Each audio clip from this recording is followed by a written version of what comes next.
All right, and we are live. Welcome to the Left Wing. I am John Cooper Paz of Counterpoint Politics.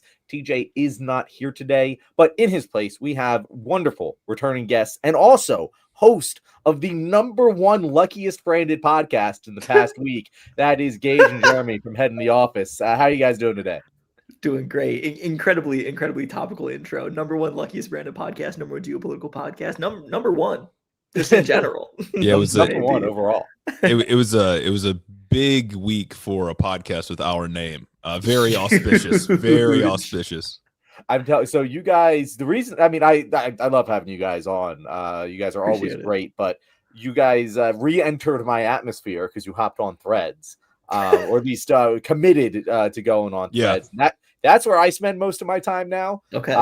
That I just find it easier than making TikToks to fit into my life. That's valid. Yeah, it's true.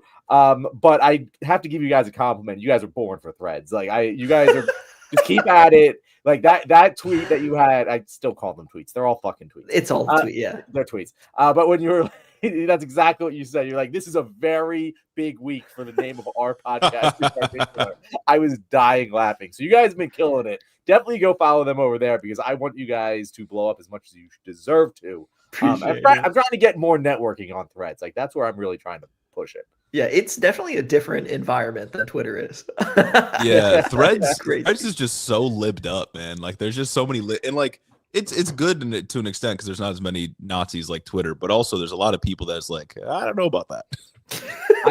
I also get the feeling like there's more conservatives now on there than there was like a year ago, but like half of them are bots at the very least. Like it's really weird just how many bot responses I get on there compared to other platforms where it's just so obvious.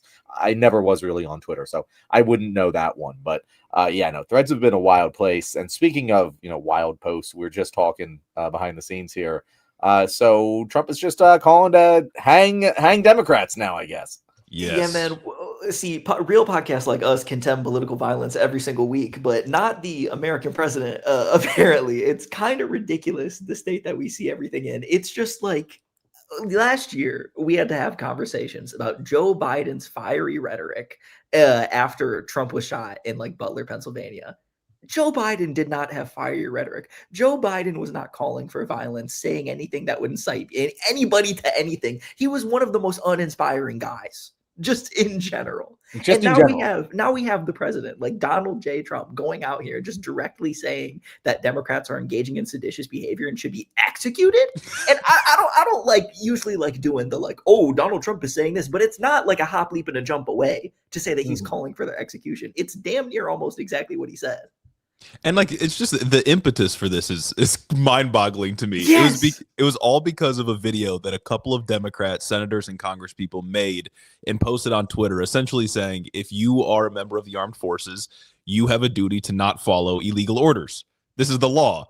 This was put in place after the Nuremberg trials because so many people said I was just following orders. So we put this law in place. You cannot follow unconstitutional orders. Democrats were reminding the military of this. And then Trump said we got to kill him.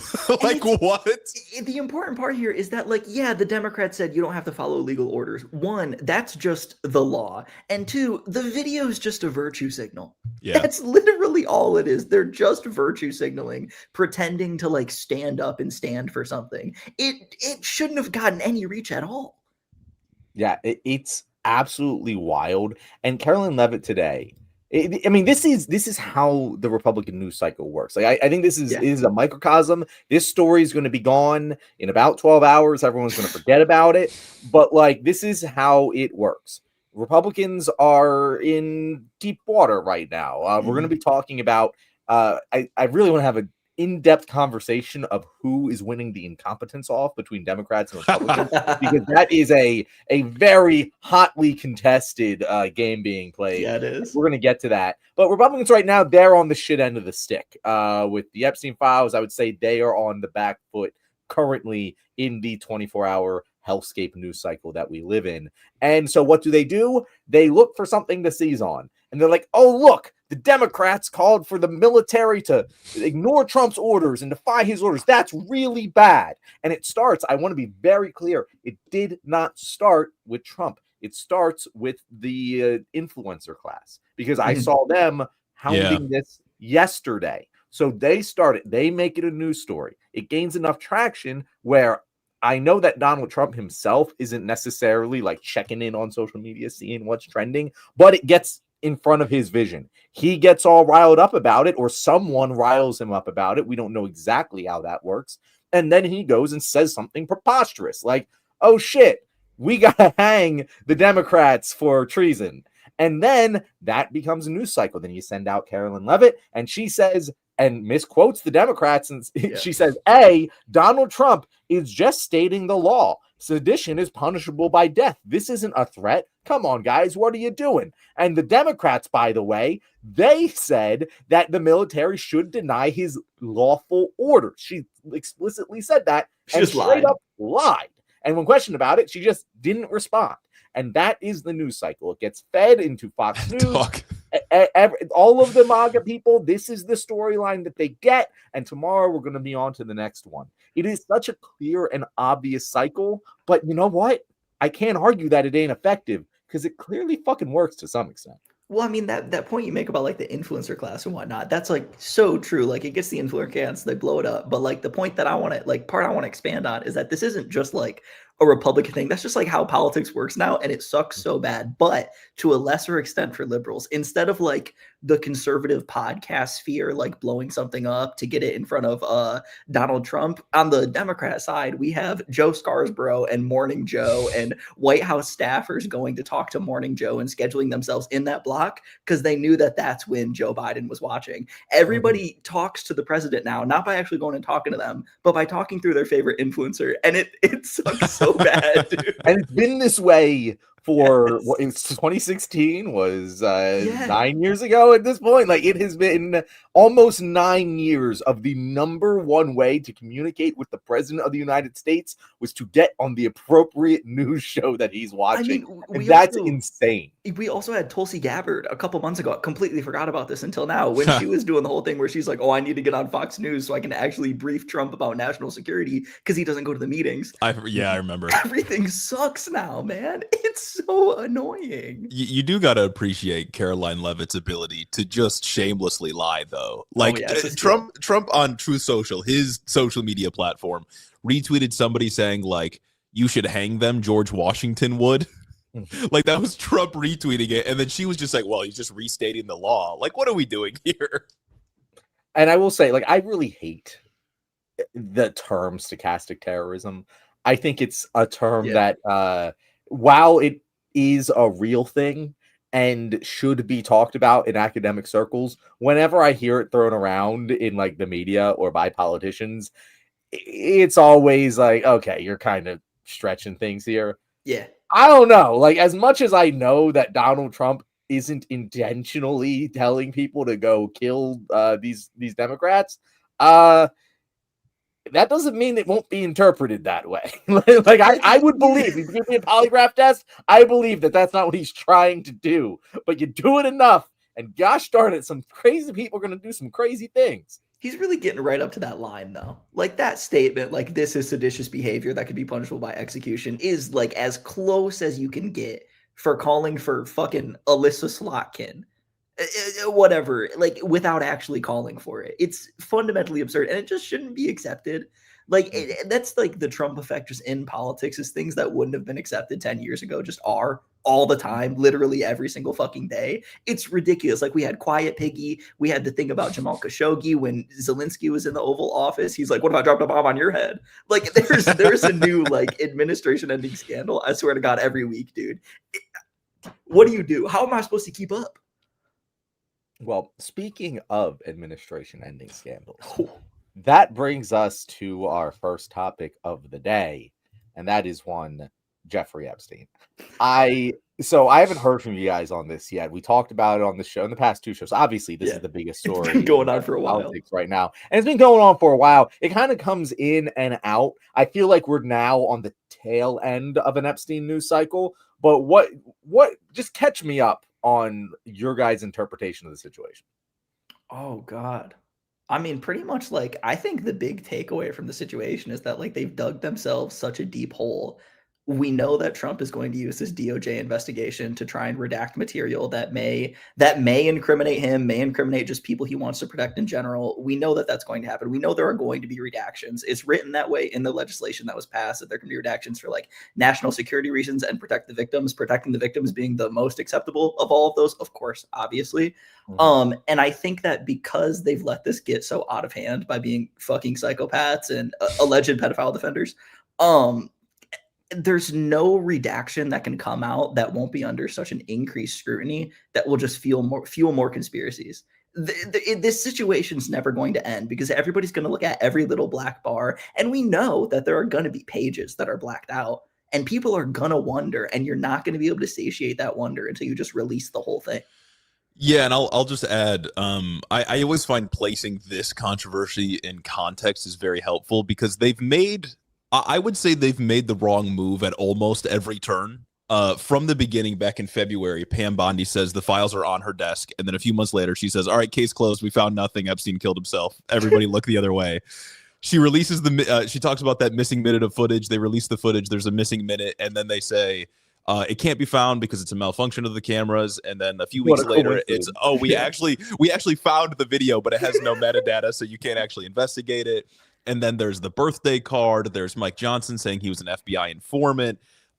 There's Todd Blanche, Trump's former personal attorney, now deputy attorney general, meeting with Ghislaine Maxwell, and then Ghislaine Maxwell gets moved to a low security prison where she now has like unlimited toilet paper and plays with puppies or something. It's absurd. Like every single level of this story is ridiculous. And if you just tuned in and you just heard that Trump signed the bill into law, you might think, okay, it seems like we're going to get some transparency. But then you look at everything else they've done for the last 11 months of this administration, you think, okay, yeah, no, the names are all over the files and the pages are going to be heavily redacted and it's going to be a drawn out fight over those black bars. Yeah, you look at how ardently this dude defended not releasing the files for the last, like, I don't know, 9-8 months or something. And you look at the switch up on Sunday night and it's like, okay, something's going on. And we know it came 2 days after they deployed a new scheme. Like, they can't even, like, time their things to make it not sus. It's just everything they do has been just obvious cover-up behavior.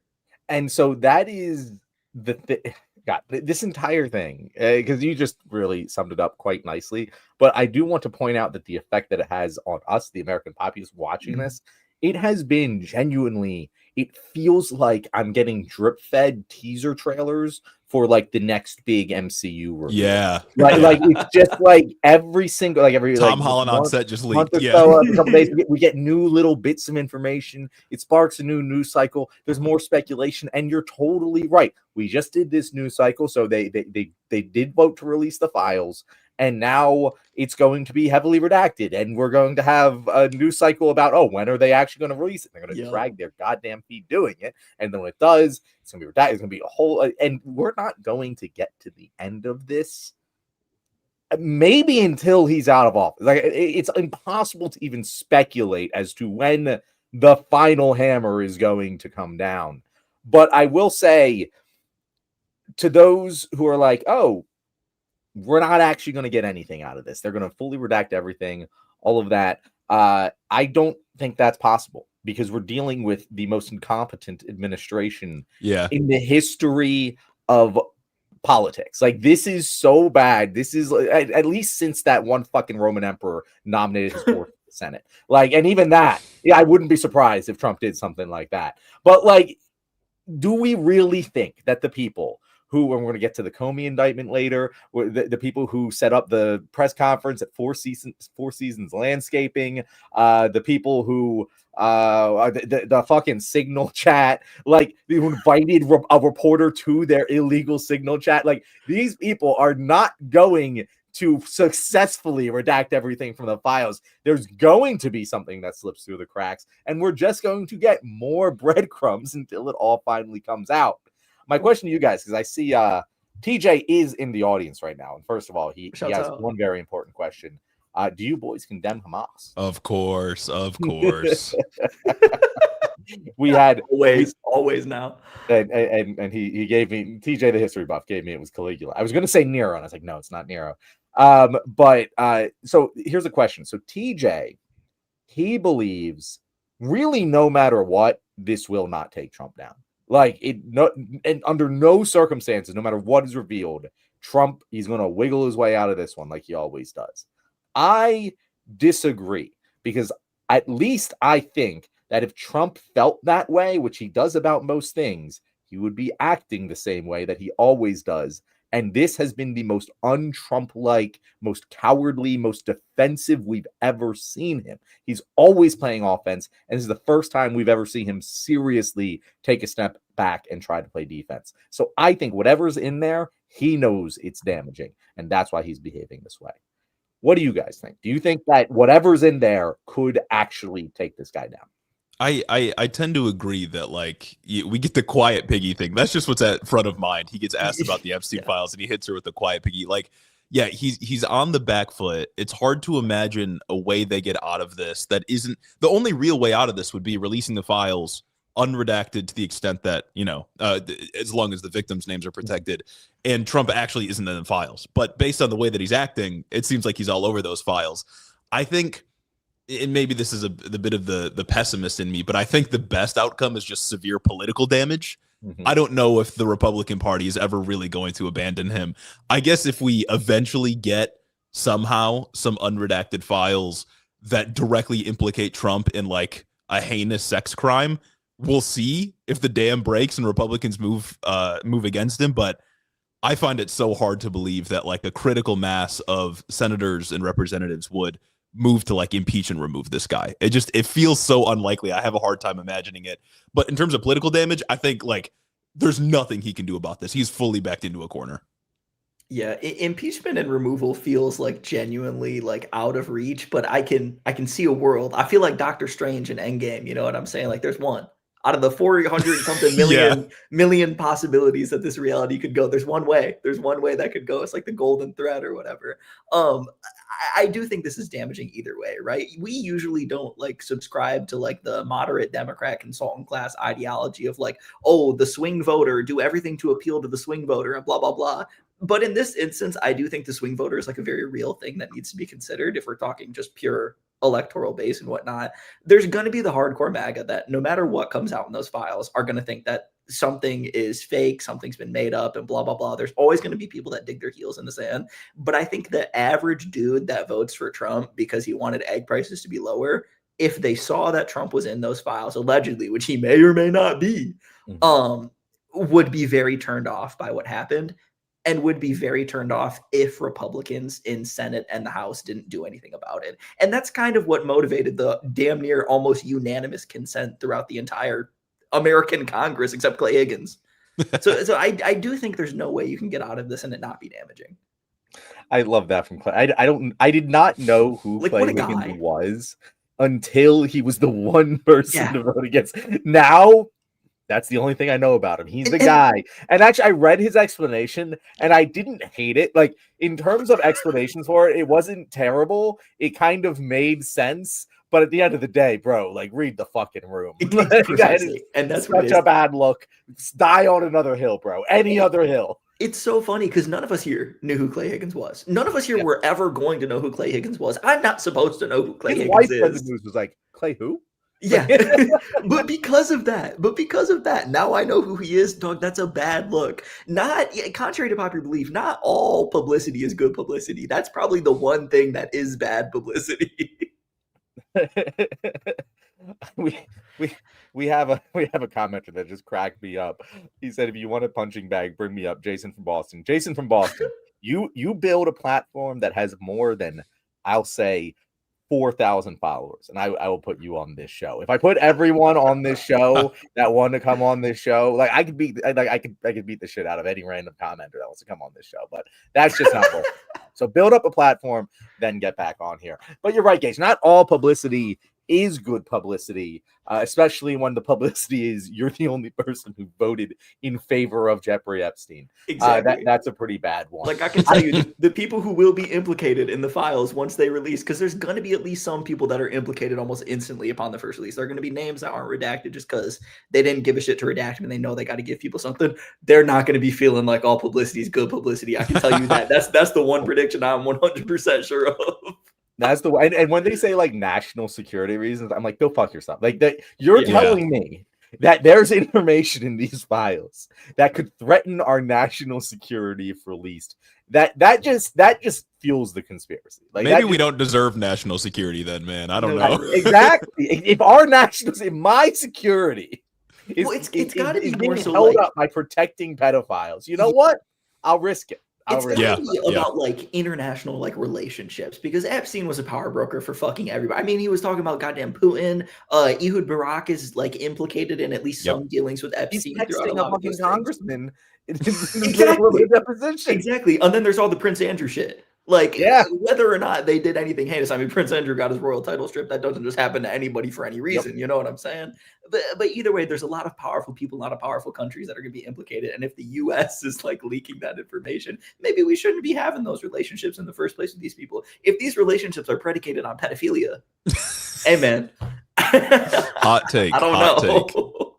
That's the thing where I'm just like, if I'm not actually worried isn't the right word. I don't actually think anything really legit is coming out anytime soon, or else we'd be seeing movement elsewhere. Like, we'd be seeing panic. We'd be seeing moves being made by people who know they're in those goddamn files.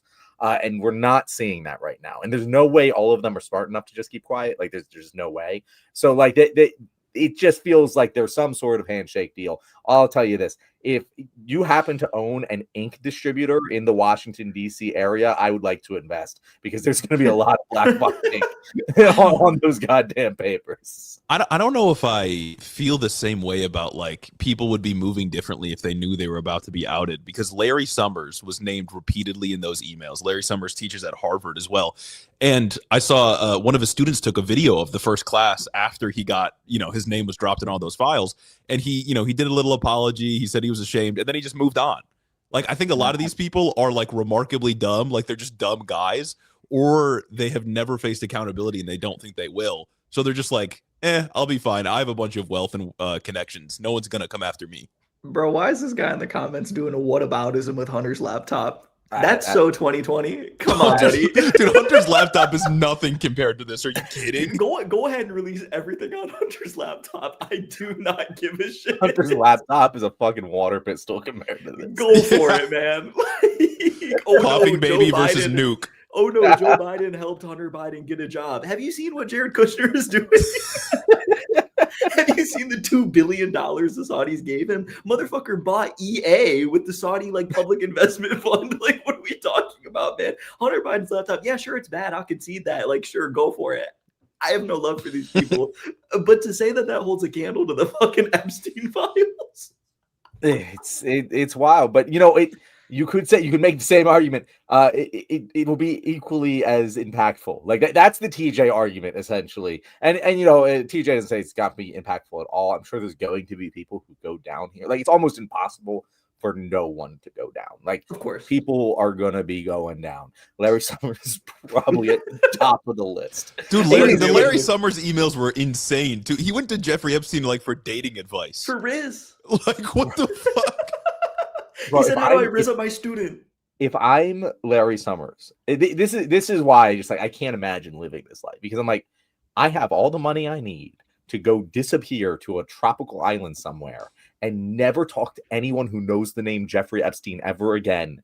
And what does he do? He walks into his class and he keeps teaching. Bro, why? Why are you working? Why? Did he actually just resign from Harvard? What, did he resign from Harvard? I saw him in the comments just say that out from his board position at OpenAI. I don't know if he resigned from Harvard. Oh yeah, just that he's going to leave Harvard, but still, he's got infinite money. It just doesn't matter. I feel like that's damning.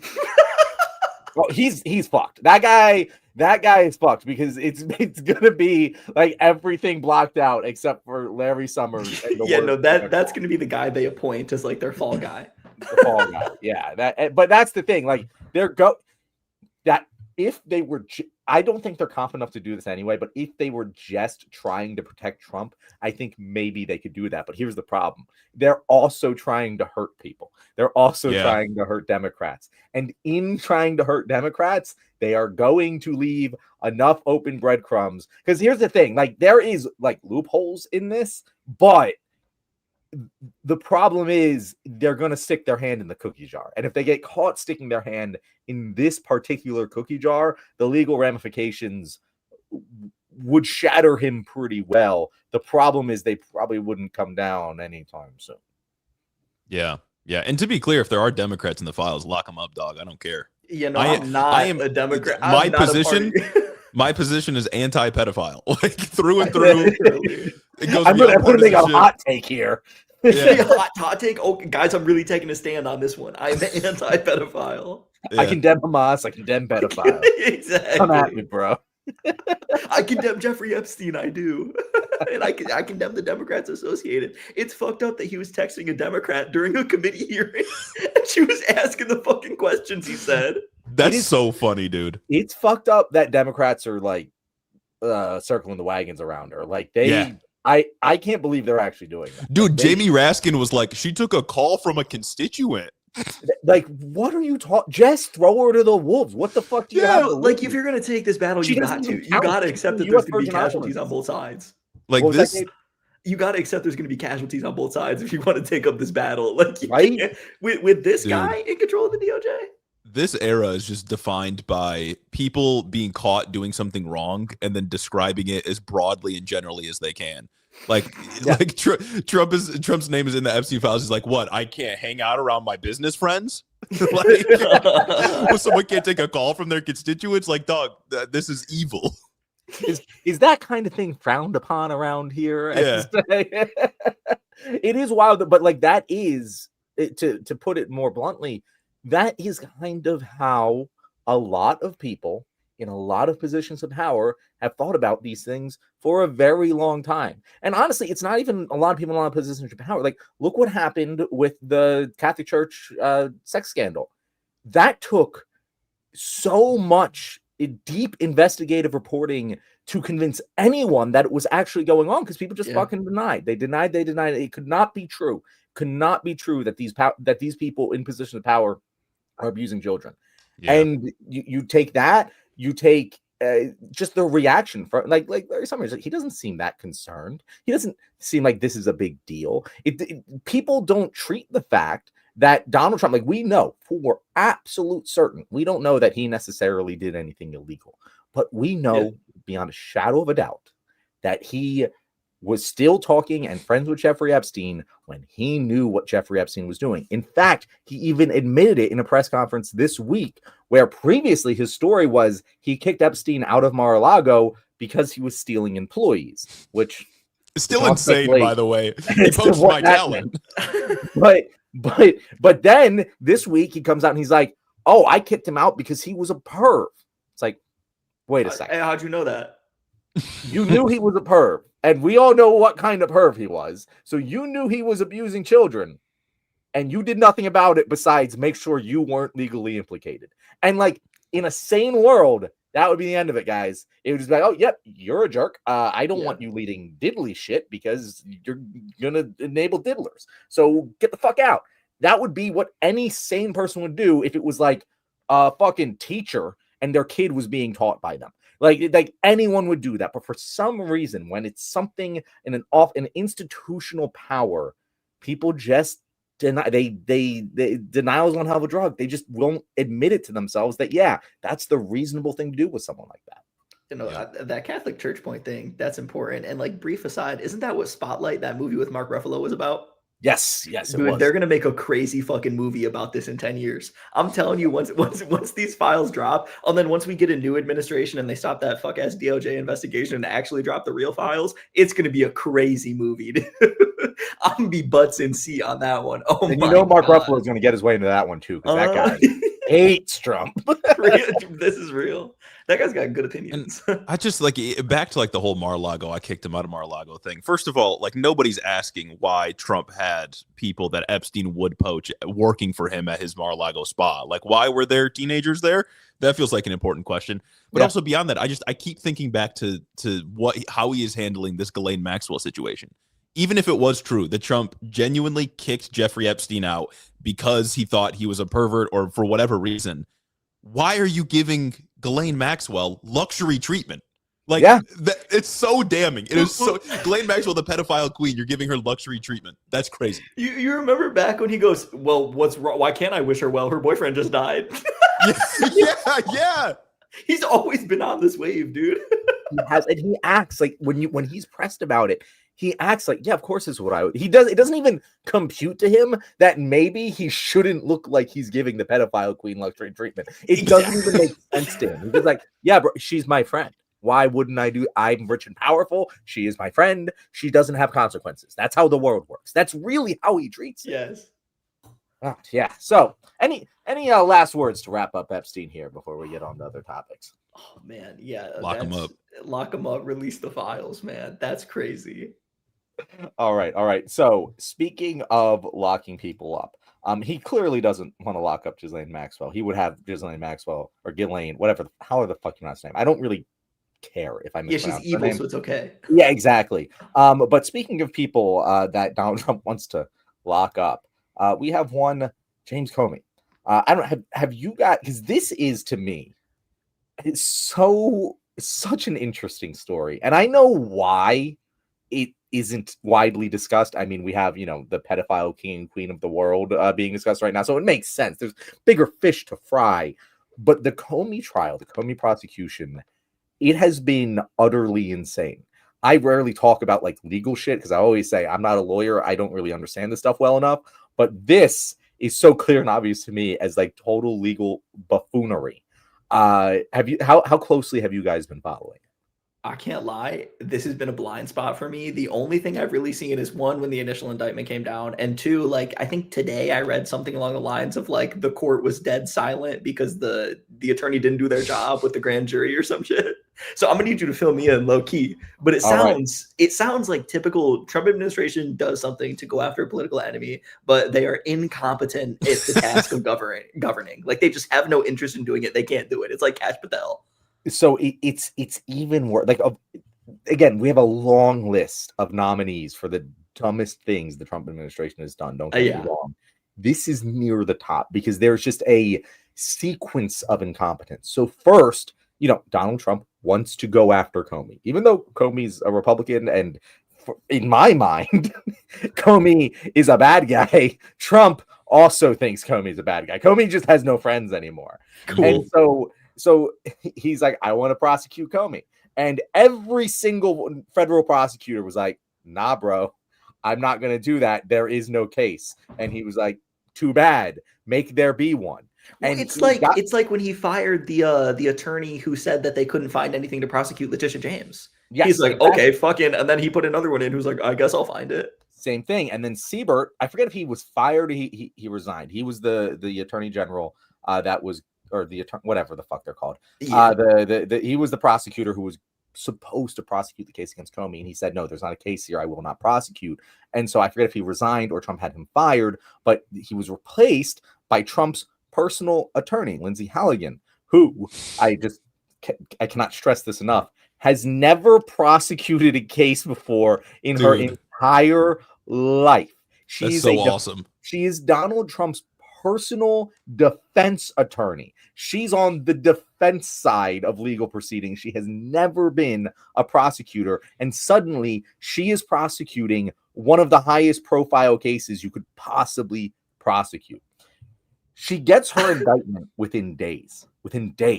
And we're like, oh shit, well, it must have just been like total butt fuckery. Like it must have been so bad that she just like did the minimum amount of effort and somehow got it passed. And she was the only one to sign the indictment. And I made a TikTok about this. You guys can go to the channel. You can find it. But I made a TikTok, and I will hand up, I was wrong. In that TikTok, I said, well, clearly she was the only one who signed it because none of the other prosecutors in the office would dare put their signature on that piece of paper, because it is a crime to knowingly indict someone that you know is innocent. And they all did. Now, I was wrong about that. I was wrong. That is not the reason she had the only signature on the paper. The reason she had the only signature on the paper, and I shit you not, she just changed it When they said, no, we're not going to sign this indictment, she changed it a little bit, gave it to just like the head juror on the case. He saw it. She signed it. No one else saw it. She was questioned in the court by the judge. Did the rest of the jury, did the rest of the grand jury see this indictment? And she said, no, they did not. They never, the jury that apparently indicted him never actually saw the indictment. Dude, that's awesome. That's got to be grounds to like get disbarred, yeah? That's why this entire situation is so crazy. And we can get into details of this, but like, yeah, that is what we're dealing with here. That is the level of competency we're dealing with. So when people are like, "Oh no, yeah, they're going to redact the Epstein files," are they? Or are they going to accidentally like send the unredacted files to the Wall Street Journal just coincidentally? Like, who fucking knows at this point? Well, like. Isn't the phrase like you could get a grand jury to indict like a ham sandwich like true in some sense? Like it's very easy to get a grand jury indictment, which side note was insane to see that they didn't indict the guy that threw a sandwich at ICE or National Guard or ICE in DC, but DC grand juries have been on one recently. But I digress. Like you don't really have to lie to get a grand jury indictment. Unless they're just doing jury nullification, it seems like it's pretty easy most of the time. This administration is filled with just like incompetent fools. It's giving Rudy Giuliani and Sidney Powell during the 2020 fake election Dominion like scandal when Rudy Giuliani ultimately got disbarred. Yeah. Do you think this is worse? Like this is like it seems worse. The people who covered that and were like, "Wow, this is fucking crazy." Like they're like, "Whoa." Do you think it was like an accident? What was that, Jeremy? Do you think it was an accident, or was she like trying to pull a fast one? No, she was trying to pull a fast one. Dude, that's awesome that she thought it would work. So the other side, the other part of this story here is that the another line of questioning that the judge had was about the internal memos from career prosecutors. So all of the prosecutors in the prosecutor's office, like they talk about this. They say, hey, we should prosecute, we should not. Like, there's not just one person who makes the decision, right? Yeah. So they were like, hey, we have heard that there was a memo sent from the other career prosecutors in your office saying that Comey should not be indicted, because the argument Comey was making in this portion of things was that this is a political prosecution, that this is a type of prosecution that is only being leveled against him because of Donald Trump's personal animus against him, and that it would never be tried. He would have never been prosecuted for any of this otherwise. And that is, he's going hardcore aggressive back at them. And so she was like, yeah, so like if like the rest of the office said, no, we shouldn't do this, and then Trump's personal attorney is the only one who's going to do that, that kind of would indicate that maybe this is a political prosecution. And the judge asked them about this, and they were like, that's privileged information, we can't say. And they kept trying to ask the question. They're like, yeah, no, we can't. That's privileged information. We can neither confirm nor deny that there was he said, I am aware of various pros and cons lists circulated on paper from different members of the office, but I can neither confirm nor deny that there was a memo that said we shouldn't prosecute. And oh my God, could there be a more guilty fucking statement? It's like they're just sticking their fingers in their ears and going la la la la la la la. Like this administration is filled with children, man, who literally DEI administration. These people only got to the place that they're at right now because they're like, yeah, fuck with Trump. That's it. None of these people are qualified to do anything. And I'm not even like a huge qualifications head. You know what I'm saying? But none of these people know anything. Literally anything. It is super awesome that she thought that would work. And to your point, John, I do think this gives some hope that, like, yeah, they'll try to redact everything from these Epstein files, try to protect Trump and Republicans in every way they can. But these people are so stupid and lazy. There's no way that stuff won't slip through the cracks. I wouldn't be surprised if they're going to ask like ChatGPT to go through the files for them. Like, well, it's a Herculean task to go through those files. There's no way people are actually doing it. And I know they're going to miss a typo. Gage. They implemented global tariffs and use ChatGPT to determine what the Right, I forgot about that. And it did the math wrong. A event in the global economy that affects every human being on Earth, and it was decided by ChatGPT. Do you really think they're combing those 50,000 files, however many fucking thousand files they got with a fine-tooth comb? And no, they're ChatGPTing that shit, and we're gonna see the results.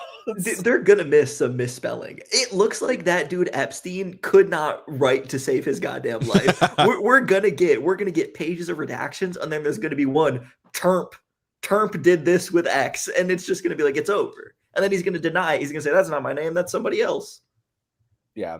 Which, by the way, I know that like this is the way you typically spell these things, but I recently, and by recently, I mean like in the past year, learned that Epstein is spelled E-I-N instead of I-E-N. And I have to check myself on that every goddamn time. Have I been spelling it wrong every single fucking time? E-E-S-T-E-I-N. Like I've literally looked this up multiple. I'm like, maybe I'm wrong. No, it is, and it fucking kills me. No wonder he can't spell. His name's spelled wrong. I need to check our Substack. Oh God, but yeah. So and then I'll just briefly summarize like what Comey's actually on trial for, because that's also very funny.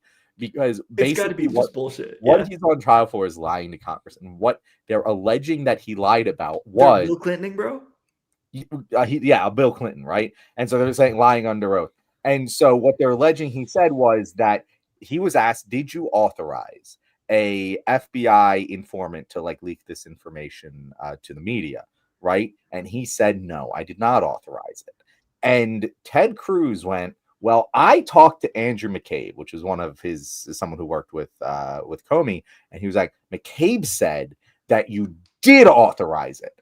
And then you go to the records, and it was like you go to like McCabe's testimony, and they're like, "No, what he said is that McCabe himself authorized it, and then later told James Comey that he had authorized it, and Comey didn't disapprove of it." And that is Ted Cruz's actual fucking argument, that means he did approve of it and therefore lied to Congress. That is what this entire case is based off of. That's crazy. I wish I was being uncharitable here. I am not. That is just a run-of-the-mill explanation of what this case is about.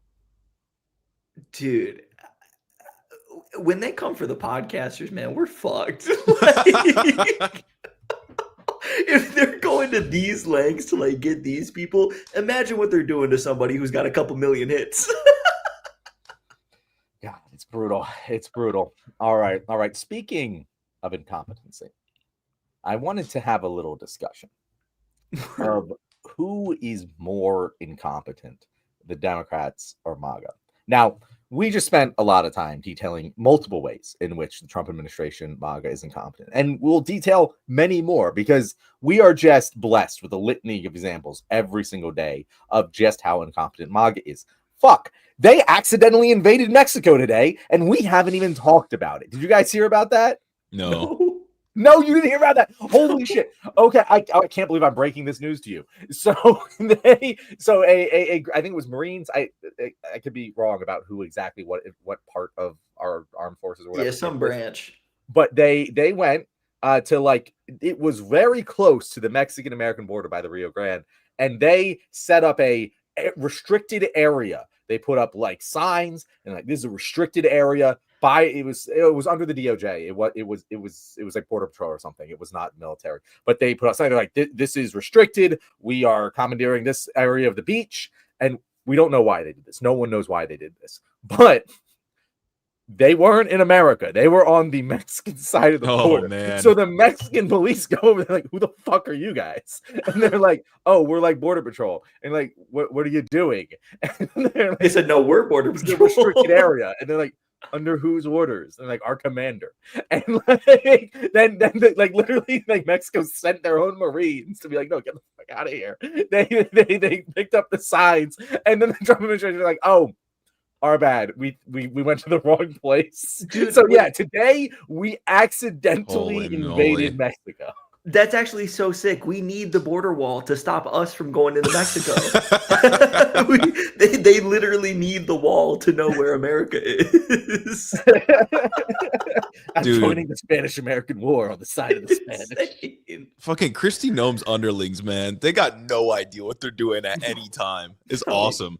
It's wild. Now, but not to be outdone, because it is like the volume of incompetence on MAGA, like, it's just stunning. Like, it's absolutely stunning. I will say to the day that I die, the absolute funniest thing to ever happen in American politics, and probably ever will happen, was the Trump making a press conference at Four Seasons Landscaping.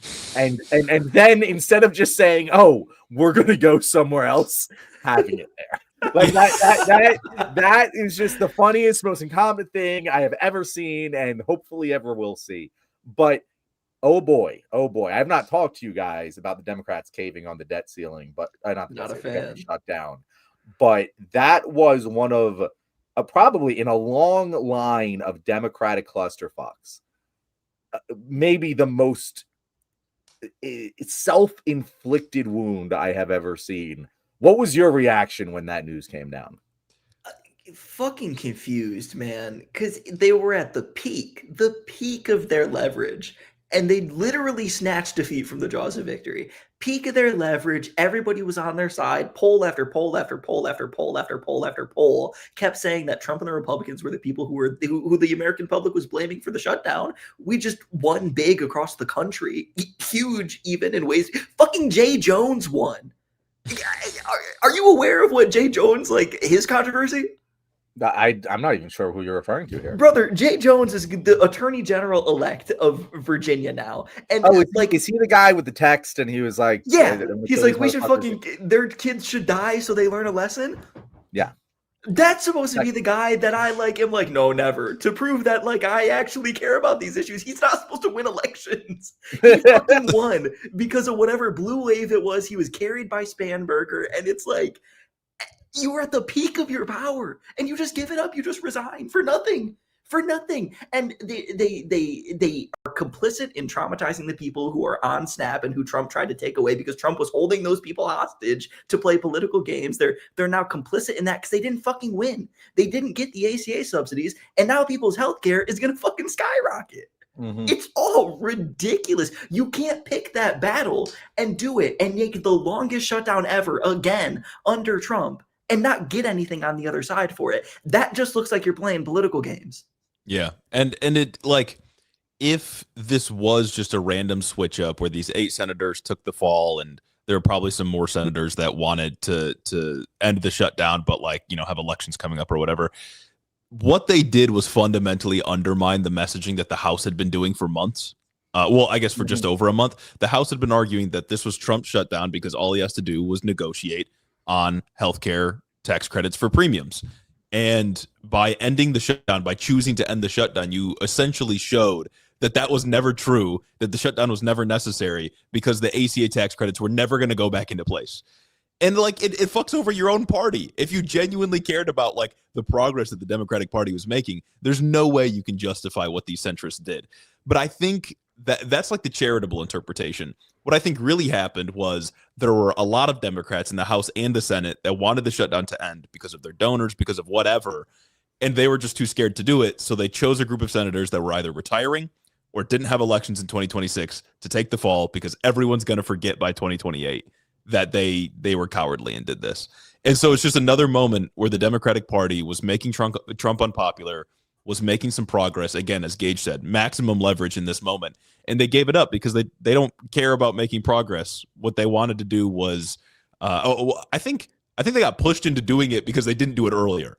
And so they didn't actually want to extract those concessions. They just wanted to convince the base that, like, things are okay when really nothing's changed. Like, the Senate Minority Whip, Dick Durbin, doesn't break from Chuck Schumer, break from party leadership. The fucking whip, the guy who's responsible for making sure the agenda is carried out, does not go and break from Chuck Schumer and get exactly the amount of votes if this isn't, like, a thing that broader Democrats want. And I think it's important to remember that three of the Democrats who voted to open up the government also voted down $15 minimum wage back during Build Back Better or whatever I get the BBBs confused all the time now. 2021 Trump stole Biden's flow, but back in 2021, it was Kirsten Sinema was then. The senators now is like Maggie Hassan, Angus King, and some other lady. I can't remember her name right now exactly because these people only come up when they ruin things.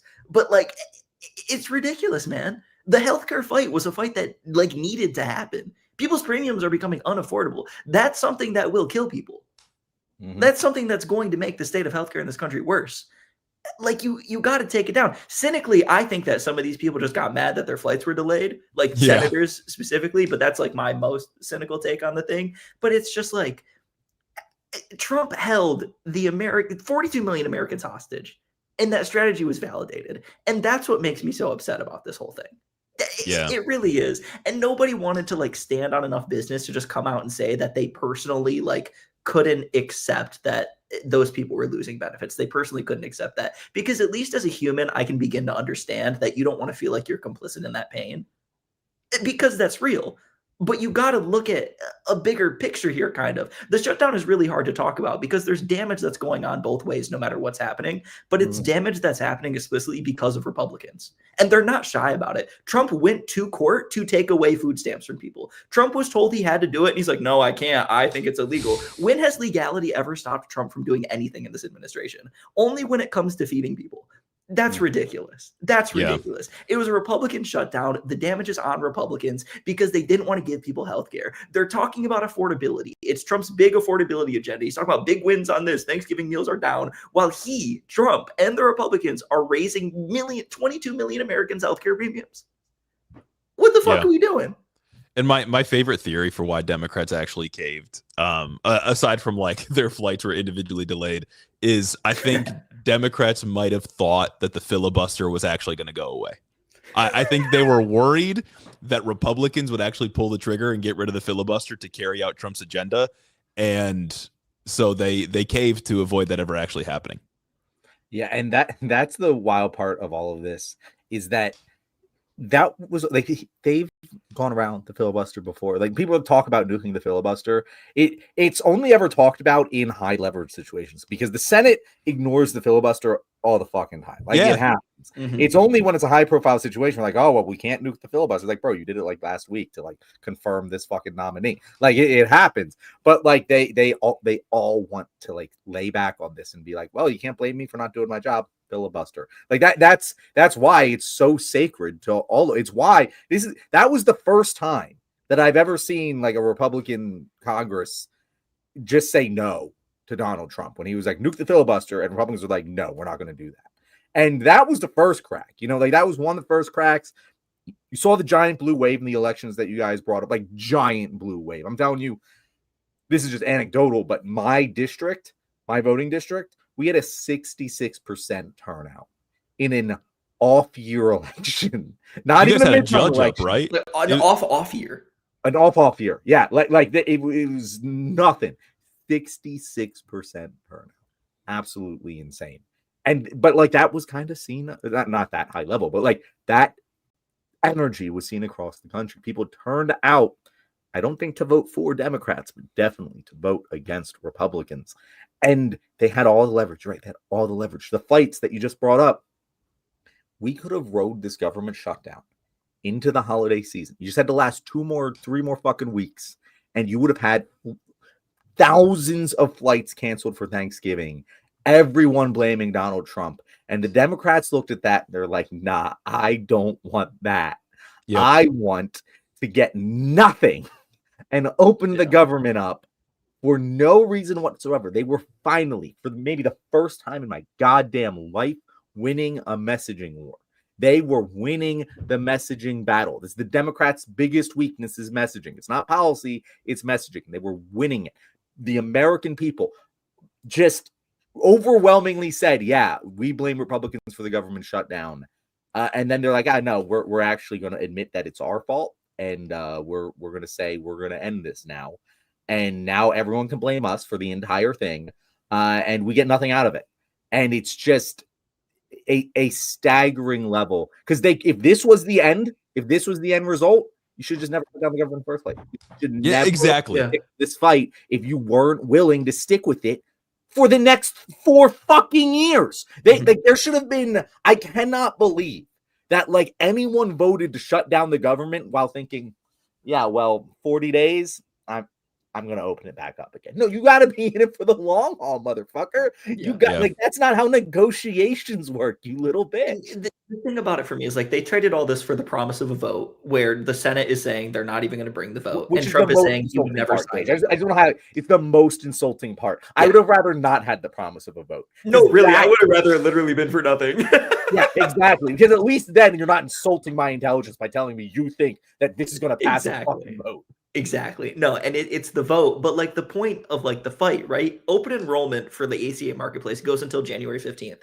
Every day until January 15th was an opportunity to get conservatives to cave, and you gave up all that leverage for the promise that they would do a vote under no pressure. Yep. Are you fucking serious? Who do you think I am?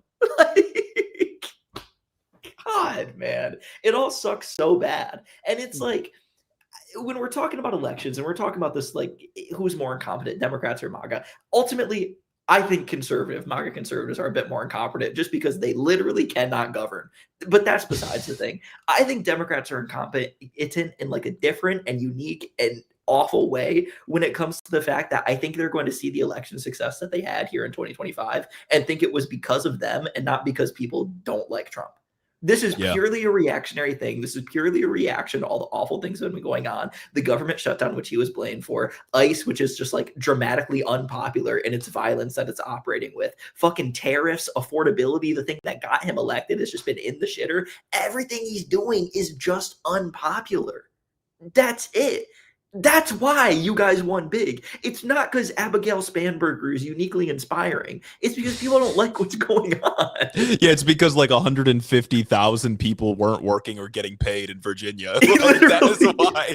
That's why she won. Because everybody was laid off or furloughed or whatever.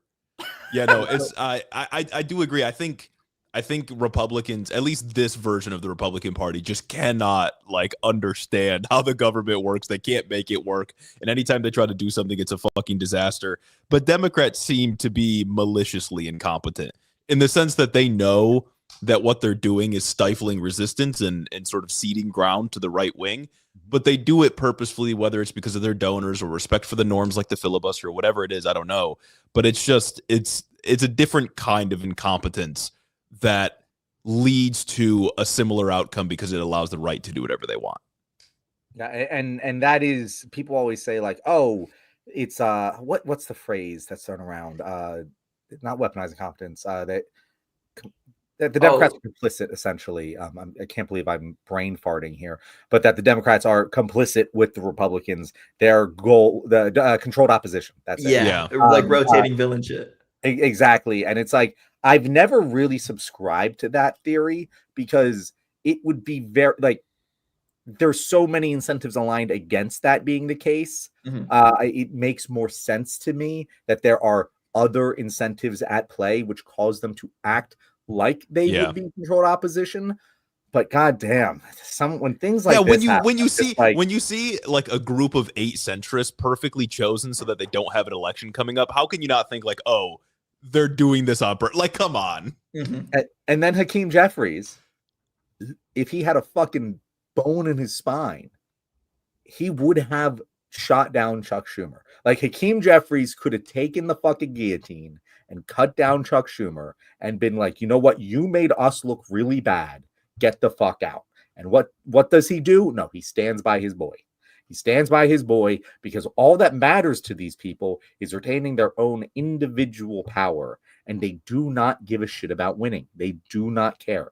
It's like a sport. It's like a basketball team made up of only 5 Russell Westbrooks. Like that is basically what the Democratic Party is, and it's shocking. However, kind of the nice thing, I guess, is that Republicans, in terms of governing, you're right, they don't know how to govern. Yeah. They're totally incompetent. I'm gonna put up just some numbers here. It's like Democrats, they got no O-line. You know what I'm saying? They got no O-line, crack under pressure. It's ridiculous. Exactly. So here's just some wild numbers. In a Fox News poll out last evening, voters said White House is doing more harm than good to the economy. 46% said they've been hurt by the administration's economic policies. 15% said that they've helped, and 39% said Trump has made no difference. That's in a Fox News poll. 85% of respondents said they've either been personally hurt by Donald Trump or that Trump has made no difference. That's wild. Edelman this week released a flash update to his highly influential trust barometer, showing Americans are deeply fearful and distrustful of the Trump administration's top domestic fixation, accelerated AI. Big majorities are pessimistic about the technology broadly and super anxious that robots will eat their jobs. The global poll found that younger people in the U.S., 18 to 34, are much more distrustful of AI than their counterparts elsewhere in the developed world. Edelman CEO Richard Edelman told us people might believe that AI is globalization 2.0, that jobs will shift out of our country and jobs will go somebody to somebody younger and cheaper. In Wisconsin, the swingiest of swing states, a new Marquette Law School poll shows that Democrats are more motivated and more popular heading into the 2026 elections. Voters are flunking Trump on the economy and inflation. These numbers are brutal. 36% approve of the Trump economy, and 28% approve of his handling of inflation and the cost of living. Looking to the future, 60% think Trump will drive prices even higher. Just 27% believe he'll lower them. A Marist poll found Democrats have a 14-point lead over Republicans in the midterm generic ballot. If the 2026 election for Congress were held today, which party candidate are you more likely to vote for in your district? This is the first time in more than 3 years that Democrats have had a notable advantage on the congressional generic ballot. Marist notes a year ago, registered voters were split 48% to 48%. I will also note that this is the largest lead that Democrats have had in the generic ballot since 2017. It's staggering how mad people are. And like we kind of talk about this a lot in election season. Like no one really actually gives a shit about 90% of the things that it's vibes. All that matters is vibes and also the economy, bro. Like if people are hurt, and that's also vibes. so that is vibes. Yeah. But like because like when we talk about like the Biden vibe session, it was kind of vibes. Because when we look at it and we compare it, hey, Biden to the rest of the world, we're doing great. Like America's economy was objectively doing great, and it's realistic to look at it that way. But we're talking about the vibes-based economy, like discourse that was going on, like under Biden, right? Like that's what you're referring to. Exactly. Yeah. And it's like my problem is not to cut you off. I'm sorry, but this is just been like in my head for a second. Is it's like we're going to continue to go through these cycles where voters don't like the economy under one party's presidency, and so they vote in the next person, and then they vote in the next one, and they vote in the next one, and we keep flip-flopping. We're going to go through this until somebody steps in and actually makes like a substantive change and recognizes what is wrong with the status quo that everyone claims to refer to. I think the only way to get out of just this like constant like party flop, Trump, then Biden, then Trump, then Biden, then Trump, then Biden, or whatever shit you want to talk about, is to genuinely have like a New Deal thing. Politicians need to get it, who are running for office, running for the presidency, need to understand that people's lives like low-key suck. The vibes are awful right now. Vibes are in the shitter. And that they need to advance policies that'll get them out of there. And that's got to be some New Deal type shit. Like people, there needs to be a radical change. The status quo isn't working for anybody. You can't keep putting in Democrats that just want to fiddle with the knobs when Republicans want to destroy everything. Yeah, no, 100%. And that's what I was kind of saying about the Biden comments. Like it was working, it was doing its job, but the Biden messaging was terrible because he was basically saying, guys, I know you're not struggling. Look at the graph. Yeah, exactly. Struggling.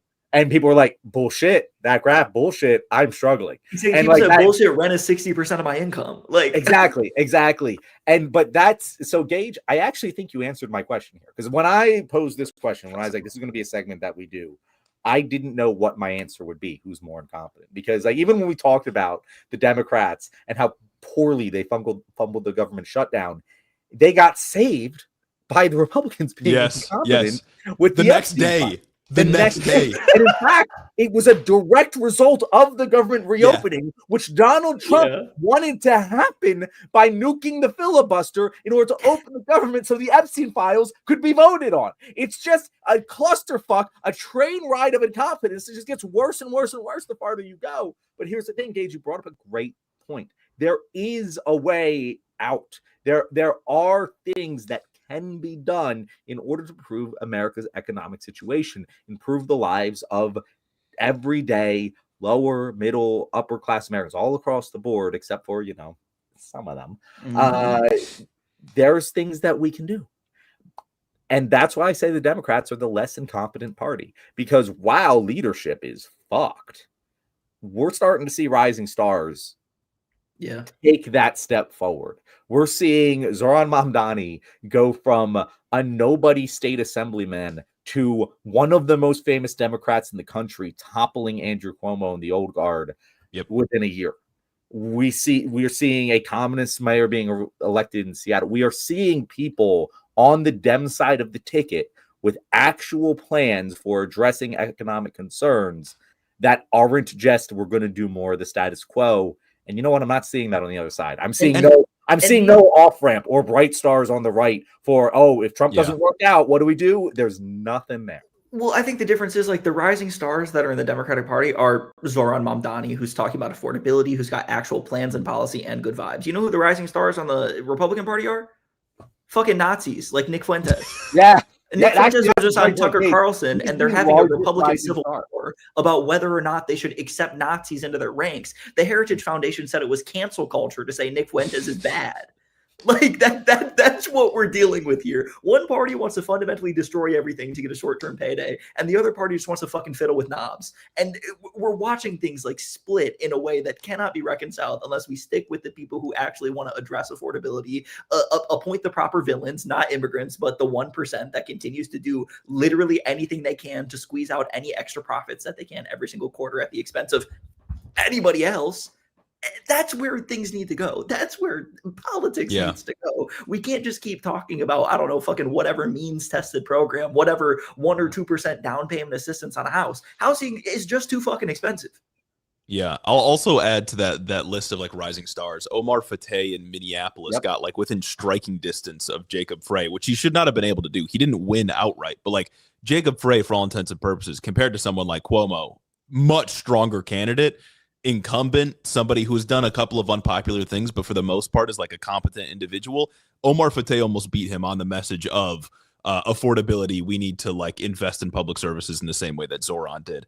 And I'll also say like we've got a lot of progressives that it's still an uphill battle for progressives, but we also can look at moderates, people like Alyssa Slotkin in our state of Michigan, somebody who has been a centrist, literally runs on being a CIA agent.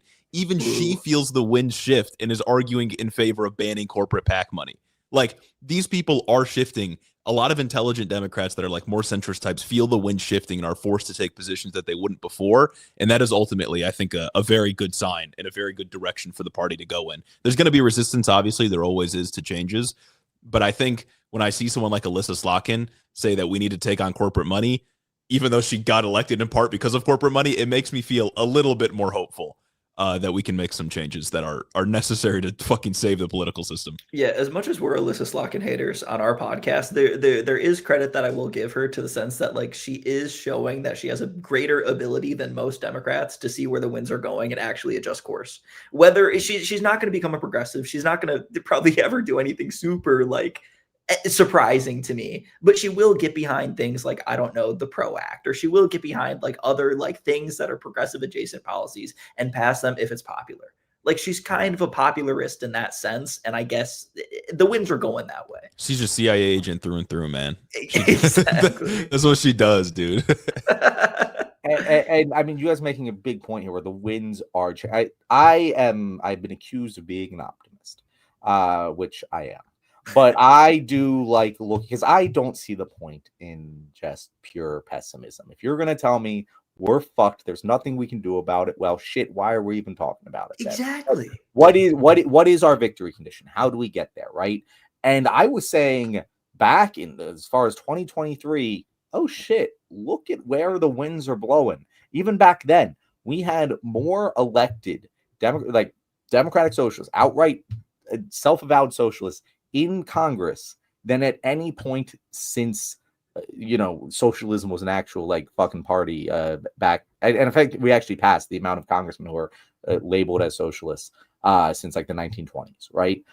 We have sweeping progressive movements, more labor organization than we've had in many, many decades. Like all of the trends are going in the direction you would want to see them to go if you were trying to achieve a New Deal, right? Mm-hmm. And that is, we have this opportunity. And TJ's the pessimist. TJ says, nah, it never works out that way. We're going to go back to the status quo.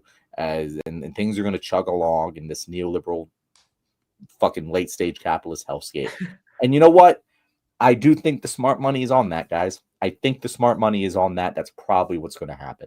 But fuck. When Zorhan Mamdani announced, like, he became a thing, and he was polling at like 12%, I remember thinking to myself, boy, if this guy does it, if this guy is able to topple Cuomo and become an openly socialist mayor of the financial capital of the United States of America, that means something. And maybe it's fucking hopium, right? But damn, it feels like we have an opportunity. Trump is going to self-immolate, and something's going to take his place. And the Democrats might incompetent their way themselves right back to where we were with Biden. But we hopefully we learned that lesson recently enough to not repeat the same mistake. There's a chance. Do you guys think I'm crazy here? Do you guys think I'm crazy? Am I just being way too optimistic? Or would you agree we do have a chance as a people right now to do something that we all thought was impossible just 5 years ago?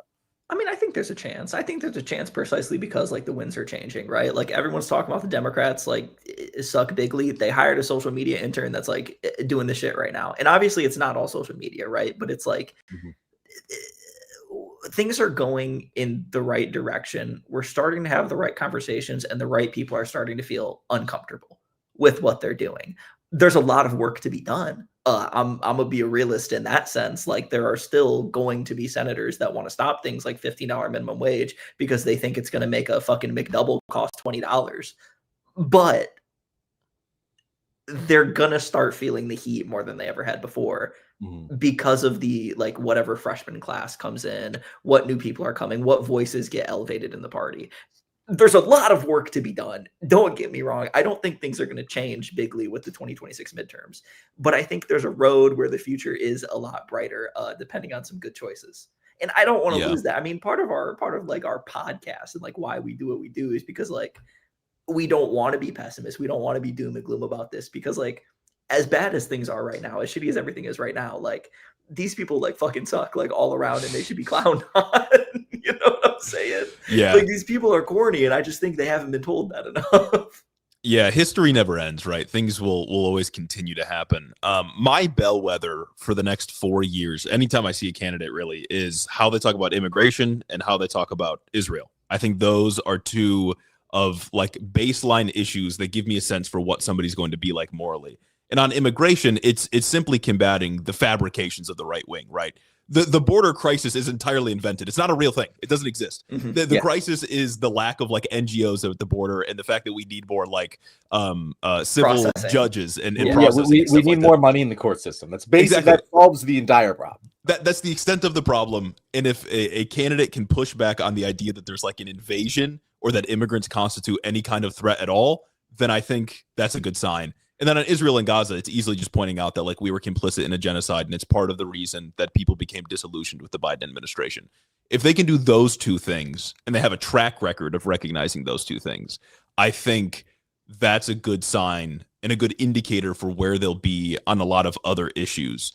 I mean, we look at, again, just taking it back to Michigan, because I live here and I focus on politics here. Abdul El Sayed is running, like, the progressive campaign for Senate in the primary.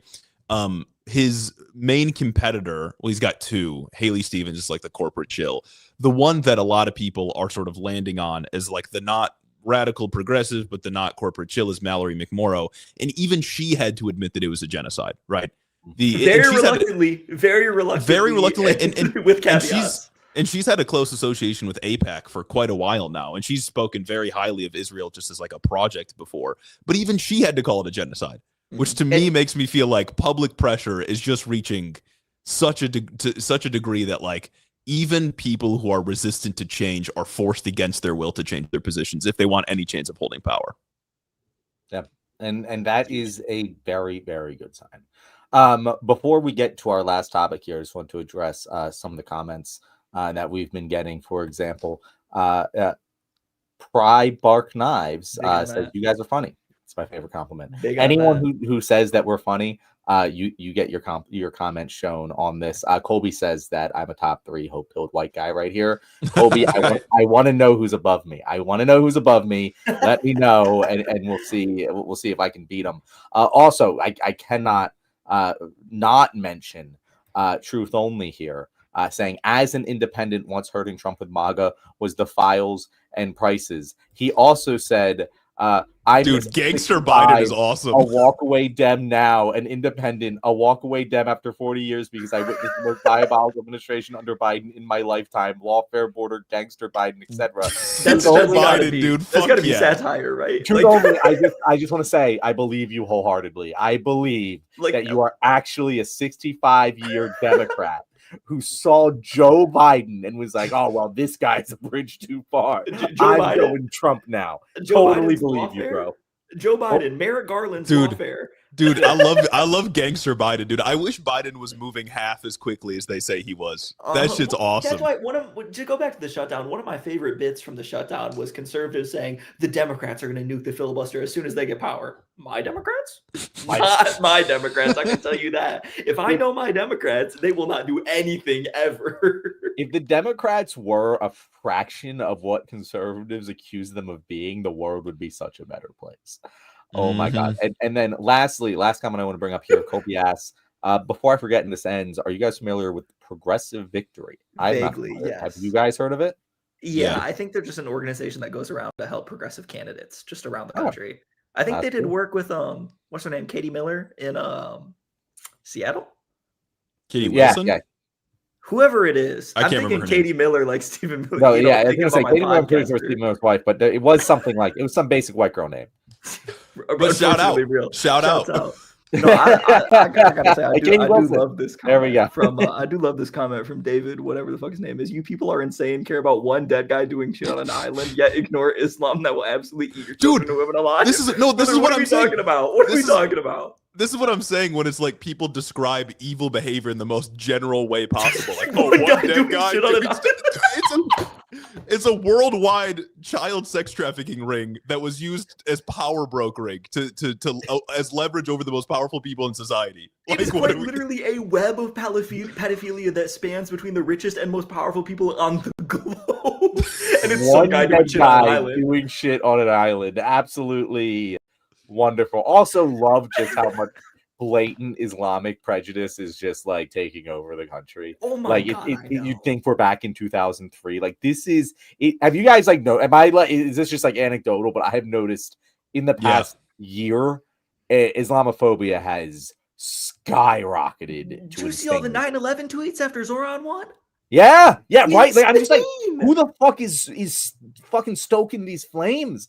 Like, even Cuomo got in on it. Yeah, right. You're darker, darker and thicker in like campaign material to make it look like not more Muslim. It's not just like the Charlie Kirks of the world. Like it's like it is becoming more and more. And people are like, "Oh, I'm afraid of Islam." Since fucking when, bro? I was alive from like 2010 to 2022, and Islam was never a fucking problem. It was never thought. It was never scary. It was like it was just like, oh yeah, we got a little weird with that after 9/11.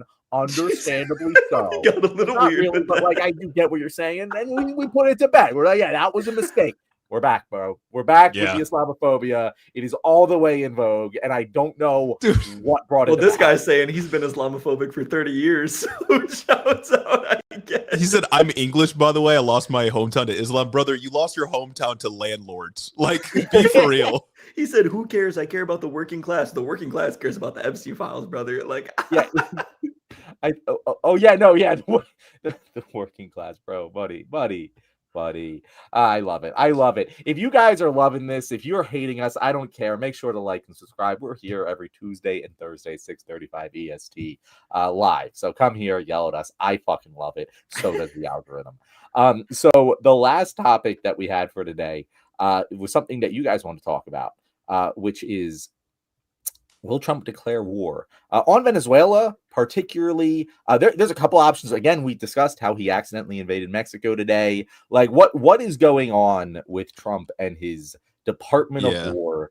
I'm kind of two minds about it. I'm like, he wouldn't dare, but also he often dares. Yeah, I do want to be precise with the language. Trump can't declare war. That is a power of Congress. As much as Trump would have you. Just because he can't do it won't stop him from doing it. And I feel silly every time I say it. Yes. But the thing is that, like, so this saga's been going on since about the beginning of September. That's when we started hitting drug boats in the Caribbean. Just recently, a military official was briefing Congress in a closed door session, I believe, and they essentially admitted no fentanyl has been on these boats. Cocaine has been on these boats. Trump has been talking about fentanyl. Pete Hegseth has been talking about fentanyl. No fentanyl has been on these boats whatsoever. So the pretext itself is just a lie. We already knew that, of course, because Venezuela isn't a part of like the fentanyl trafficking trade. That usually comes from Mexico, precursors coming from China, whatever. But the way that Hegseth and Trump have been talking about this is we're going to wage war on the cartels in Venezuela. And so what comes off of that description is attacking these drug boats. But now we've moved something like 15,000 military personnel off the coast of Venezuela. We've moved the largest aircraft carrier in the world off the coast of Venezuela. And now I'm just sitting here like, I don't think you need that many people, that much firepower to get a couple of boats. We want to do a land invasion of Venezuela. And the Trump administration has advanced basically no legal justification whatsoever for this imminent invasion, other than they just don't like Maduro. And like Maduro, bad guy. I'm not a fan of Maduro whatsoever. I'm not a big fan of the Venezuelan government, but I don't want to do a regime change war where we go and get a bunch of our people and innocent civilians killed. That's crazy. And so I think that's what's going to happen. Anytime we get involved in this regime change stuff, even if the leader's bad, it doesn't typically work out for us, man. It's just, to me, it just feels like the Trump administration is trying to engage in like the just old colonialism, old imperial empire building and whatnot. And it's just not in the modern age. Like, I don't know, bro, go to the IMF, go to the World Bank or some shit. That's how we do neocolonialism. Why are we the no new wars guy? The pro-peace president, the guy lobbying for a Nobel Peace Prize is really getting out here and talking about like, we needed a Nobel Peace Prize while actively lining up troops for training exercises in Venezuela. That's what Russia said they were doing before they invaded Ukraine. They put all this equipment, they put blood bags on the border, and that's basically what we're doing right now. Yeah, no, shout out to Colbris in the chat. Yeah, Oliver North feels like an apt political analyst for this because it is straight out of like the Reagan-Nixon era of how we intervene in other countries militarily. It's just, but this time it's like not secret at all, right? Like Reagan hid his administration hid the fact that he was doing the Iran-Contra stuff. And Nixon, Henry Kissinger was going bananas with covert operations. Trump just talks about this openly. He's like, we're just going to kill these people. Like it's not a secret. Yeah, he's just absurd. Truth socialing his military commands. Yeah. Boots on the ground. Yeah, so I think that's about where we are. So I'm going to agree with you guys on something. I'm going to disagree with you guys on something. I agree with your general position here. Like, war bad. We should invade Venezuela. Regime change bad. Maduro bad, but also regime change more bad. And boots on the ground, super duper supercalifragilisticexpialidocious bad. Yes, agree with all of this. The thing I will disagree with though is you guys are describing this, in the context of American history, where we've been involved in many such armed conflicts in the name of neocolonialism. Look at the Iraq War, look at Vietnam, look at basically anything that's happened in the past, militarily in the past, since World War II, right? And I don't think that's the case here, guys. I think you're giving way too much credit to Donald Trump. People are like, oh, it's about the oil in Venezuela, which like that might be like a nice little aside, like, oh, they have oil there, maybe we can get it. But I don't even think it gets that complicated. Donald Trump likes seeing explosions. Donald Trump knows that war is strong. He wants to be a strong man. Strong men go to war. And it's not neocolonialism. It's not some like fucking 4D chess here. He needs a bad guy. He needs a bad guy so he can be the good guy. He needs a weak bad guy so he can be the strong good guy. And Venezuela, well, fuck. They're pretty darn weak. They got oil. They could be maybe drugged. Like Maduro is involved in the cartels there. Yeah. There could be some weak fucking premise for a war, and you know what? It's better than fighting an actual country. I think there's an aspect of this that's definitely fair to analyze on the sense that like Trump likes explosions and whatnot, because it like part of it feels like if you're ignoring the regime change, the blah, blah, blah, any like possible CIA 3-letter agency-esque motivations that they may have, you can look at the situation like Trump has gotten lost in the sauce on just a rhetoric, and he's convinced himself to believe things that are supposed to be justifications for others. Because with Venezuela specifically, Trump has been trying to allege since day one of the administration, basically, that Tren de Aragua has taken over the Venezuelan government or whatever, and they're sending forces to the United States in an invasion. And he's using that to invoke the Alien Enemies Act of 1798 to do mass deportations. And this, I think there is a world where it can be analyzed as kind of an extent to that. They're drinking their own Kool-Aid, they're believing their own lies, and it's getting them to this place.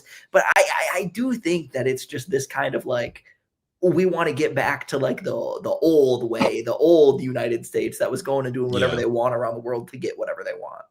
Yeah, I'll build onto that and say, like, yeah, it's in line with like the Department of War stuff, right? Like Trump is very much, his mind is stuck in the 80s. That's why he said like quiet piggy, as we talked about earlier on the live here.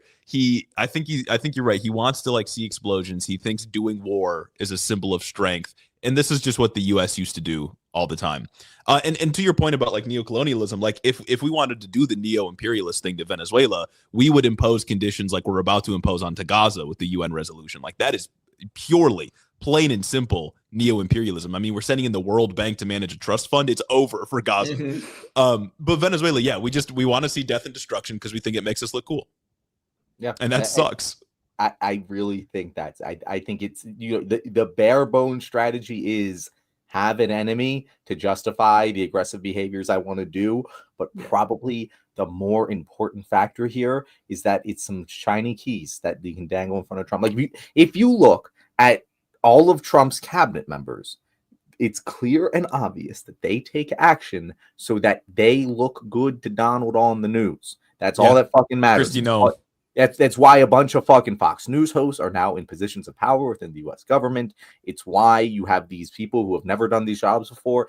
All that matters is so they can look good to Trump on the news. That's all that matters. And explosions look good to him. War looks good to him. Makes him look strong. Makes him look tough. He was like, I'm the pro-peace president. No one fucking. I don't even think Republicans believed that. Like when I swear to God, I don't think a single Republican actually believed that. I think they were all in on that lie. Would you disagree? Well, yeah, I think if I want to build off like the point that you're making as well, when it comes to like the peace through strength thing, to the Trump administration, it's not just peace. There is no peace. It's peace through strength. So to have peace through strength, you have to be projecting strength onto something. So it's a battle they want to pick so that they can show all their shiny new toys and, I don't know, boost Raytheon stock because he loves boosting stock of his friends. Yeah, there's a lot of cynical ways you can look at it. And to the point earlier about MAGA being incompetent, it's going to be a bloody disaster. They are not going to manage this well at all. If we do end up launching like a ground invasion, it's going to be an atrocity for us and probably for civilians in Venezuela. And it's like, how do you even rally the troops on this one? You know, like you don't even have like some big bad enemy like communism to say. You don't even have like the Iron Curtain, not the Iron Curtain, but you don't even have like domino theory motivating soldiers in Vietnam to stop the spread of communism, even though that was awful and demoralizing for the people who were there. There's no like myth. There's no consent manufacturing that's been built around Venezuela. Well, like there was the various wars on terror. The one thing that Marco Rubio, I believe, is going to do either tomorrow or he might have done it today after we stopped recording our pod earlier, but he's going to designate Maduro a narco-terrorist associated with the Cartel of the Suns. The Cartel of the Suns isn't real. It's a thing that journalists came up with to label certain corrupt Venezuelan officials that had like a sun emblem on their clothing. It's not a real thing. So we're just inventing justifications. First is tragedy, then as farce. Like once again, everything this administration is doing is just like farce. Like what are we talking about? They got no sauce with it. They seriously can't. They're trying to do the manufacturing consent. They're trying to do the lying to the UN thing with the little vial. They're trying to do WMDs without actually having like a cause that anybody gives a shit about. And that's the wild thing, AJ. Like Colby mentioned in the comments, he's like, I want a new Jerome Powell to lie to the Jerome Powell. Colin Powell. I didn't even notice. That's going to get him out of the Fed right there. We're good, guys. Interest rate 0%, -1. But that's the thing. It's like that's not even going to happen. We don't need that. Like they don't need. They're just like there used to be this pretense in America where at least you should lie. At least you should say there's a good reason for doing this. That doesn't exist anymore. It's just Trump says they're terrorists. Dude, That's the it. Bush administration spent like a year and a half building up consent for the Iraq war. These guys aren't even trying. Yeah, they built it up so well that people still like believe a lot of that shit. Right? And like I don't know. Like I was a kid, guys. I know you guys we're also kids. Like I was 2.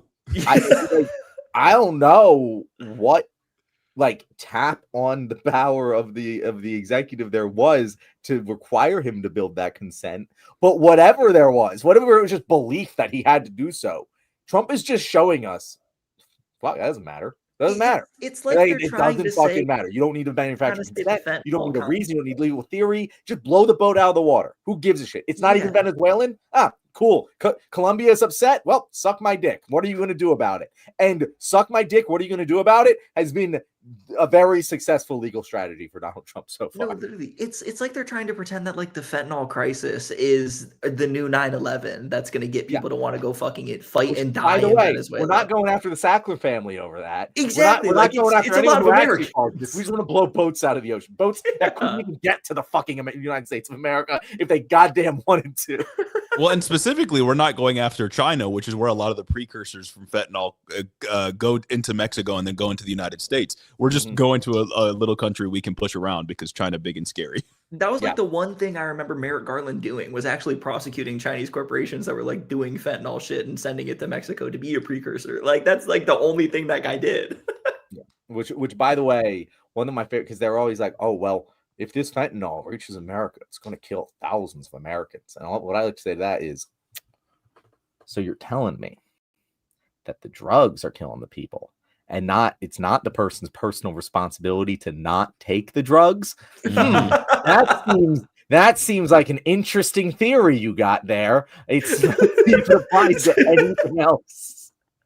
Ben is cynically weaponizing personal responsibility. Weapon to pulling yourself up by your bootstraps, guys. Oh God! All right. Any last notes on Venezuela? I don't want to go to war. I think my last note. Wait, okay, let's ask that question. Like tomorrow, we wake up to the news. We have invaded Venezuela. Obviously, Congress didn't approve of war. We all know that Trump can't declare war, but Trump can invade Venezuela at any fucking moment that he wants. And once he does, we know from historical precedent, Congress ain't going to do shit about it. So, like, let's say you wake up to that news tomorrow. I truly think I think Congress people, even like Democratic Congress people, I think they're just mad that they're not being filled in on this. Well, like, I think they'd be okay with it if they were just asked about it in like a private briefing. But I mean, if we wake up tomorrow, Venezuela's being invaded, I mean, I do think it would just be like an ungodly amount of death, because Maduro said like we're gonna fight back if this keeps going further. Like you keep killing random fishermen. If there's an invasion, if there's land strikes, like we're not just gonna sit and take it. So I do think it's like hundreds of U.S. service people probably dead over the course of a couple weeks. Definitely hundreds, if not thousands of Venezuelan civilians are going to just be massacred in this process. It's going to be real bad, real bad. Yeah. And TJ says, get ready to get drafted, fellas. And that ineligible, baby. Let's go. I got bone spurs. And by that, I mean, I have a doctor who will say I have bone spurs. So that I'm out of it. I guess you and Donald Trump, baby. Come on. God. Okay. So Mark says foolishness, no boots on the ground, Venezuela. Mark, I really hope you're right. Mark is one of I hope so, man. Followers. And so I hope that you are right. And I hope that conservatives and Republicans like yourself, he'll call himself a Wall Street Journal Republican, right? But still supports Trump. I hope that's the case. Like, if it happens, I don't even know this will happen. I'm not going to say it will because, like, I'm not that confident. But if it does, I better see that exact reaction across the board from the vast majority of Republicans. I just like, I don't know why we would send 15,000 troops to Trinidad and Tobago if we're not like planning a ground invasion of some kind. It's an island right off the coast of Venezuela. Like what are we doing out there? We got aircraft carriers. We have like a military submarine out there. Why? What are we doing? We're not even posturing for anything publicly. That's what I think. That's like ultimately to me what really calls into question like we might be doing something real fucking stupid here is there's no real demands that are being levied on Venezuela. It's not like we're in like a cold policy type war with them, sanction battle, blah, blah, blah, blah, blah, even though there's shit going on. There's shit that's been going on since Biden and whatnot, and even Trump won. But it's like there's not public demands. There's not anything. If it's posturing for the sake of projecting strength and the aesthetics of violence and whatnot, which would be in line with the administration. Look at what ICE is doing. But that doesn't lead to anything good. That's the case. Like, that's why I'm like, shit, as much as I think there's no fucking way that we're going to go to war with Venezuela, because that'd be so crazy. The only logical reason that I can see for any of this, you're right, they're not making any demands. There doesn't seem to be any negotiation going on. No. It's just posturing. And the posturing, as we know, can only escalate. Like it can only escalate until eventually, we're all fucking eating Vietnamese food, not Vietnamese food. Venezuela. Hey, shout out for. I don't even know what Venezuela has for food. It's also like a tremendous waste of resources, right? Like sending our largest. It takes so many resources to move aircraft carriers around. And we're just shifting it off the coast of Venezuela. And I'll also say there's this guy, John Yoo. John Yoo wrote the memo on torture for the George Bush administration. He was the guy who provided the legal justification for the Bush administration to do torture. Even he is saying this is going too far. You lost the torture guy. What are we doing? Hey, yo, Mark, I'm going to need you to expand on that. What do you mean peace in Gaza came from posturing? So Mark's a pro-Israel guy. But, like, Mark, even okay. Like, oh, yeah. All right, then. Let's opinion. And I will say, like, to our point here, even first of all, Gaza isn't at peace yet, but the even to the point, there was stakes on each side. There was this side wants this side wants this. There's posturing, there's war, there's fighting. Well, I'm gonna even push back on that one right there. Like, what posturing happened in Gaza? I can't even begin to say like anything was close to posturing. The United States didn't do anything. Like, we weren't posturing. We weren't pretending we were ever going to do anything to Israel. There was never a meaningful conversation about like arms embargoes or anything like that. And Israel didn't even bother to posture. They just killed 70,000 people. Like, and they're still doing airstrikes. They're still doing airstrikes right now. Peace, the ceasefire, whatever the fuck you want to call it in Gaza, came from Israel beating them into submission. The deal that we have right now is still very much a kill yourself or die fucking bill. Like, it's still very much kill yourself or we're going to tell you what to do or blah, blah, blah, or whatever. Like, it's just nothing great is coming from this. Released. And the point here is I don't want to jump into that can of worms. That's valid. I could go.